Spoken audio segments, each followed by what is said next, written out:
तो 10,000 वर्ल्ड के पिछले एपिसोड में हमने देखा था कि डोंगसी अपने डिवाइन मिरर का यूज करते हुए टांटियान यू को एक जगह पर कैद करने की कोशिश करता है।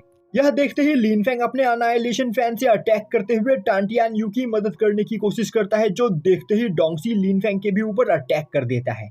यह देखते ही सभी लोग लिनफेंग के लिए परेशान हो जाते हैं। तभी टांटियान यू डिवाइन मिरर को डिस्ट्रॉय करते हुए सीधा लिनफेंग के सामने आकर खड़ी हो जाती है और अब वो अपने एक ही अटैक में डोंगसी के अटैक को डिस्ट्रॉय कर देती है, जो देखते ही डोंगसी के होश उड़ जाते हैं और अब वह सोचने लगता है मेरी cultivation half step of transcendental realm के पीक पर है, तो आखिर यहाँ पर टांटियान यू मेरे अटैक को कैसे डिस्ट्रॉय कर सकती है।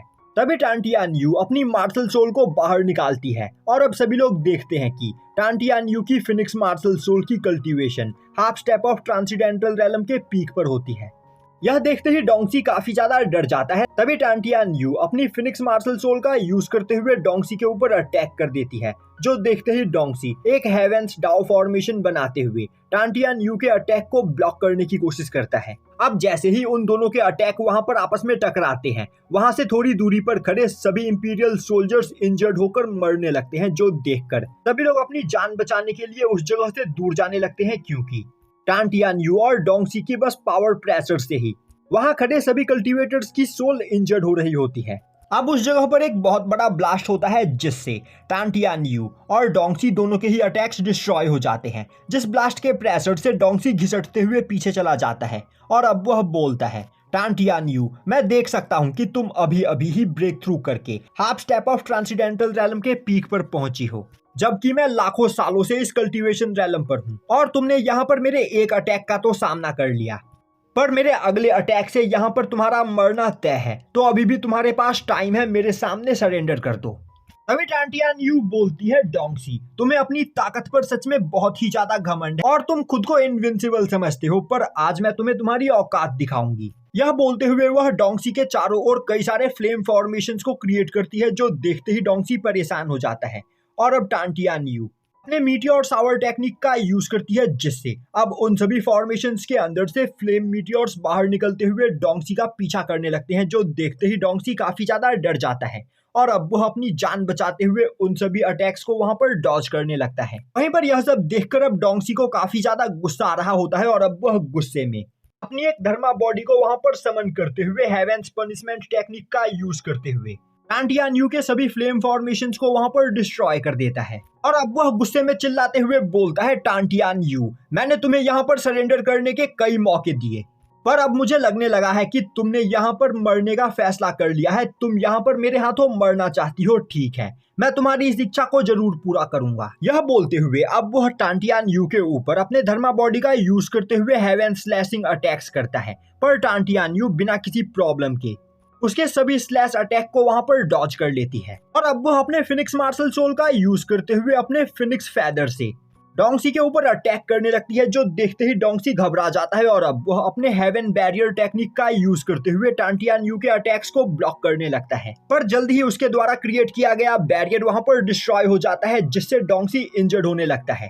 तभी टांटियान यू अपनी फिनिक्स मार्शल सोल को फिनिक्स स्वॉर्ड में बदलते हुए वहां पर 10,000 स्वॉर्ड टेक्निक का यूज करते हुए डोंगसी के ऊपर अटैक करती है। यह देखते ही डोंगसी अपने हेवनली थंडर पनिशमेंट टेक्निक का यूज करते हुए टांटियान यू के अटैक को ब्लॉक करने की कोशिश करता है, पर टांटियान यू के 10,000 स्वॉर्ड से टकराते ही डोंगसी का हेवनली पनिशमेंट डिस्ट्रॉय हो जाता है और अब टांटियान यू के 10,000 स्वॉर्ड्स उसके द्वारा समन किए गए धर्मा बॉडी को डिस्ट्रॉय कर देते हैं। इस मौके का फायदा उठाते हुए टांटियान यू अपने फिनिक्स मार्शल सोल के दो टुकड़े करते हुए उन्हें दो फिनिक्स मार्शल सोल में कन्वर्ट कर देती है और अब वह उन दोनों को डोंगसी के ऊपर अटैक करने के लिए आगे भेजती है और अब वह अटैक डोंगसी को लगने ही वाला होता है कि तभी डोंगसी अपने पास से हेवनली डाउ बेल को बाहर निकालते हुए उसका यूज करके टांटियान यू के अटैक को ब्लॉक कर लेता है। अब हेवनली डाउ बेल को देखकर टांटियान यू परेशान हो जाती है, क्योंकि हेवनली डाउ बेल उसके जजमेंट स्वॉर्ड की ही तरह गॉड वर्ल्ड का एक पावरफुल वेपन है। अब डोंगसी चिल्लाते हुए बोलता है, टांटियान यू, आज तुमने यहाँ पर अपने सुपीरियर के ऑर्डर को मानने से इनकार किया है, साथ ही साथ तुमने यहाँ पर मुझ पर अटैक करते हुए मुझे जान से मारने की कोशिश की है। तो आज तुम्हें यहाँ पर इसकी सजा जरूर मिलेगी। आज मैं तुम्हारी पूरी की पूरी कल्टीवेशन को यहाँ पर सप्रेस कर दूंगा। यह बोलते हुए वह अपने हेवनली डाओ बेल से अटैक करते हुए टांटियान यू को इंजर्ड कर देता है। और अब टांटियान यू को इंजर्ड देखकर इंपीरियल पैलेस के सभी लोग काफी ज्यादा खुश होने लगते हैं और अब वह लगातार डोंगसी की उस जगह पर तारीफ करते हुए बोलने लगते हैं, मास्टर डोंगसी हमारे सुआन युआन यूनिवर्स के गार्डियन हैं और इनके रहते हमारे सुआन युआन यूनिवर्स के अंदर कोई भी अपनी मनमानी नहीं कर सकता है। तो टांटियान यू को यह बात समझनी चाहिए और टांटियान यू ने यहाँ पर अपनी मनमानी करने की कोशिश की है तो इसे इसकी सजा जरूर मिलेगी। अब वहां पर अपनी तारीफ सुनकर डोंगसी काफी ज्यादा खुश होता है और जोर जोर से हंसते हुए बोलने लगता है, मैं सुआन युआन यूनिवर्स का कॉस्मिक ओवरसीयर हूँ और मेरे यहाँ पर रहते कोई भी सुआन युआन यूनिवर्स में तबाही नहीं मचा सकता है। यह बोलते हुए वह उस जगह पर एक सोल सीजिंग फॉर्मेशन बनाता है जिसका यूज करते हुए वह टांटियान यू की सोल को सप्रेस कर सके। और अब उस फॉर्मेशन के अंदर से काफी खतरनाक चेन्स बाहर निकलते हुए टांटियान यू की ओर आगे बढ़ते हैं। दूसरी ओर अब लिन फेंग को फील होने लगता है कि कोई जबरदस्ती उसकी बॉडी के अंदर से उसकी सोल को बाहर निकाल रहा हो। यह देखते ही थंडर ड्रैगन बोलता है, यह सोल सीजिंग फॉर्मेशन है लिन फेंग, सभी लोगों को जल्द से जल्द अपने साथ लेकर जेड बटरफ्लाई के अंदर छिप जाओ वरना डोंगसी का यह फॉर्मेशन तुम्हारी सोल को भी सप्रेस कर देगा जिससे तुम सभी लोगों की भी कल्टीवेशन यहाँ पर सप्रेस हो जाएगी। यह सुनते ही लिन फेंग अपने सभी साथियों को अपने साथ लेकर जेड बटरफ्लाई के अंदर छिप जाता है। अब डोंगसी टांटियान यू को उस जगह पर बांधते हुए उसकी सोल को सप्रेस करने लगता है। तभी टांटियान यू चिल्लाते हुए बोलती है, डोंगसी तुम्हें नहीं पता है कि तुमने यहाँ पर कितनी बड़ी गलती की है, तो तुम्हें अपनी इस गलती का हर्जाना भुगतना होगा। यह बोलते हुए वह अपनी ब्लड लाइन स्पिरिट को वहां पर समन करती है। अब टांटियान यू की बॉडी के अंदर से काफी खतरनाक ऑरा रिलीज होता है जिस ऑरा से इंजर्ड होकर डोंगसी दूर जाकर गिरता है। साथ ही साथ उसका हेवनली डाओ बेल भी उस ऑरा के प्रेशर को संभाल नहीं पाता है और दूर जाकर गिरता है। यह देखकर डोंगसी को कुछ भी समझ में नहीं आता है और तभी उस जगह पर एक काफी खतरनाक ऑरा ब्लास्ट होता है और अब उस ऑरा ब्लास्ट के अंदर से निकलकर एम्परर डोंगजी की एक सोल बॉडी बाहर आती है। और अब उस जगह पर आते ही एम्परर डोंगजी अपने एक उल्टे हाथ का थप्पड़ मारते हुए डोंगसी को दूर फेंक देते हैं। अब उस जगह पर डोंगसी का दिमाग काम करना बंद कर देता है, वहीं पर उसका सिर घूम रहा होता है और अब वह उठकर खड़ा होते हुए बोलता है, आखिर ऐसा कैसे हो सकता है? मैंने तो सुना था कि एम्परर डोंगजी बस अभी अभी ही half step of transcendental realm पर पहुंचे हैं, पर एम्परर डोंगजी के इस क्लोन की cultivation half step of transcendental realm के पीक पर है। तभी एम्परर डोंगजी चिल्लाते हुए बोलते हैं, सुआन युआन यूनिवर्स के कल्टीवेटर्स तो मेरे दुश्मन थे ही, पर अब गॉड वर्ल्ड के ओवरसीयर्स भी यहाँ पर मेरे बच्चों को बुली करने की हिम्मत कर रहे हैं। अब बस बहुत हुआ, मेरे जिंदा रहते मेरे बच्चों को कोई टच भी नहीं कर सकता है। अब सीन शिफ्ट होता है और हमें एक डीमन को दिखाया जाता है जो एम्परर डोंगजी की उस क्लोन बॉडी की पावर को सेंस करते ही काफी ज्यादा परेशान हो जाता है और बोलने लगता है, आखिर इस जगह पर चल क्या रहा है? आखिर पिछले 10 सालों में एम्परर डोंगजी यहाँ पर कितना ज्यादा पावरफुल हो चुका है। इसने बस अपने एक ही उल्टे हाथ के थप्पड़ से गॉड वर्ल्ड के एक ओवरसीयर को इतनी बुरी तरीके से इंजर्ड कर दिया। तभी हमें एक ड्रैगन को दिखाया जाता है जो एम्परर डोंगजी की ऑरा को सेंस करके और भी ज्यादा परेशान हो चुका होता है और अब वह बोल रहा होता है, मैं सेंस कर सकता हूँ एम्परर डोंगजी के इस क्लोन की cultivation half step of transcendental realm के पीक पर है। आखिर इसका क्या मतलब है और आखिर इस जगह पर चल क्या रहा है? दूसरी ओर लिन फेंग भी अपने फादर की इतनी ज्यादा पावरफुल क्लोन को देखकर काफी ज्यादा हैरान होता है। वहीं पर लिनान यू और लिनजाओ यू यह देखकर काफी ज्यादा खुश होती है और बोलने लगती है, हमारे ग्रैंडफादर ऑसम है। यह यहाँ पर इतने कम टाइम में ही half step of transcendental realm के पीक पर पहुंच चुके हैं, तो अब सुआन युआन यूनिवर्स में हमारे फैमिली को किसी से भी डरने की कोई जरूरत नहीं। अगर हमसे यहाँ पर किसी ने उलझने की कोशिश की तो हमारे ग्रैंडफादर उनका नामो निशान मिटा देंगे।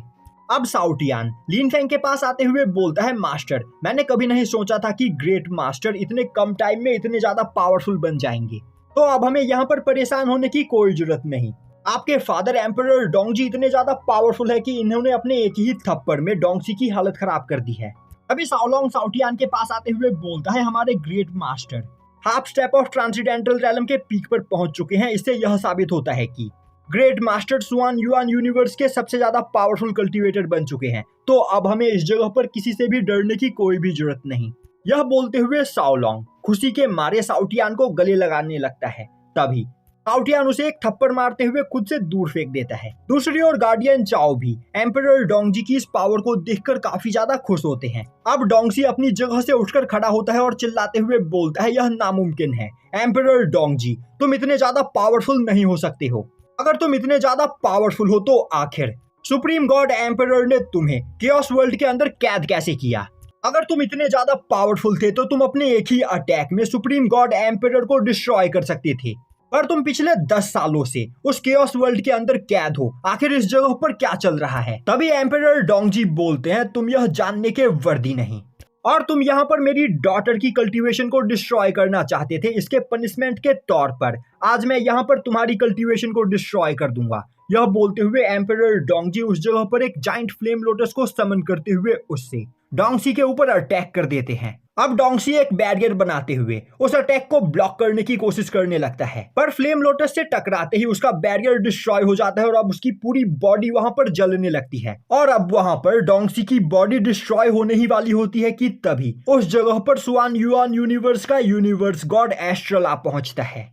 और अब एस्ट्रल चिल्लाते हुए बोलता है, बस बहुत हुआ, तुम लोग मेरे सुआन युआन यूनिवर्स के अंदर पावर इम्बैलेंस क्रिएट कर रहे हो और मैं ऐसा नहीं होने दूंगा। अगर सब कुछ इसी तरह चलता रहा तो मेरा पूरा का पूरा यूनिवर्स डिस्ट्रॉय हो सकता है और मुझे यह मंजूर नहीं। और टांटियान यू, यह सब कुछ तुम्हारी वजह से हो रहा है, इसीलिए मैं तुम्हें अगले 90,000 सालों के लिए एक केओस वर्ल्ड के अंदर कैद रहने की सजा देता हूँ। यह बोलते हुए एस्ट्रल अपने केओस चेन का यूज करते हुए टांटियान यू को बांधकर एक केओस वर्ल्ड के अंदर फेंक देता है। अब टांटियान यू के उस जगह से जाते ही एम्परर डोंगजी की सोल बॉडी और उनका फ्लेम लोटस भी वहां पर डिस्ट्रॉय हो जाता है, जिससे डोंगसी की उस जगह पर जान बच जाती है। दूसरी ओर यह देखते ही लिन फेंग अपनी फुल स्पीड में जेट बटरफ्लाई के अंदर से बाहर निकलते हुए टांटियान यू को उस केओस वर्ल्ड के अंदर जाने से रोकने की कोशिश करता है, पर वह टांटियान यू तक पहुंच पाता इससे पहले ही टांटियान यू उस केओस वर्ल्ड के अंदर गिर जाती है। और अब टांटियान यू को सील करने के बाद एस्ट्रल उस जगह से चला जाता है। यह देखकर लिन फेंग को अब वहां पर काफी ज्यादा गुस्सा आने लगता है और अब वह बोलता है, आखिर अब मैं इस जगह पर क्या करूं? मेरी वजह से मेरी सिस्टर अगले 90,000 सालों के लिए केओस वर्ल्ड के अंदर कैद हो चुकी है, तो आखिर अब मैं उन्हें आजाद कैसे कराऊंगा? तभी थंडर ड्रैगन बोलता है, लिन फेंग, एस्ट्रल ने टांटियान यू को 90,000 सालों के लिए केओस वर्ल्ड के अंदर कैद कर दिया है, तो अब जब तक 90,000 साल यहाँ पर बीत नहीं जाते हैं तब तक टांटियान यू उस केओस वर्ल्ड से निकलकर बाहर नहीं आ सकती है।